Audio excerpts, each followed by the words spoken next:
Today, I simply want you to understand that much of the suffering you experience is optional. In order to live a life of less suffering, there's four things you need to watch out for: greed, hate, delusion, and worry, which is also known as competition. This will allow your journey to be filled with more pleasure. When it comes to greed, pursuing more than what we need makes mismanagement inevitable. Since whatever you acquire requires maintenance, greed automatically puts you over capacity, and that leads to strain, stress, and suffering because you obviously can't maintain more than you have capacity to occupy. We often justify our greed by saying, "I'm just really ambitious," when really we're operating from a scarcity mindset and we're scared. And with that, we must understand that fear blocks pleasure and promotes more self-inflicted suffering.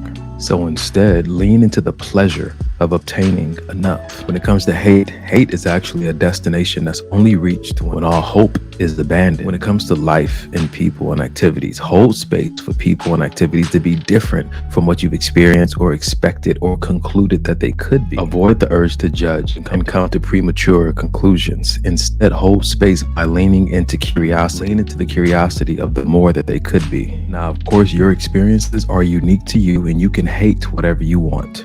But have you considered the cost? The cost could be the influx of suffering. The cost could be the lack of access to pleasure, which leads us to delusion. To deliberately ignore the internal evidence given to us by our instincts pulls us out of alignment. And that misalignment can often prohibit access to our pleasure because we're willingly walking in denial. So the call to action is to learn to lean into a greater relationship with your instincts. And in doing that, you'll be more inclined to stop running from things that aren't even chasing you. And we end with competition and worry. The imagination from which you choose to engage with life and humanity determines the amount of pleasure or suffering you will experience. Because this is a conversation about the imagination, the suggestion is to lean into faith, because faith is really a cure for most worry. Avoid the temptation to see people as obstacles or stepping stones. Maybe, just maybe, there's enough success for all of us. Today, I simply want you to understand that much of the suffering you experience is optional. Use these 4 steps to regain access to the pleasure that God has made available to you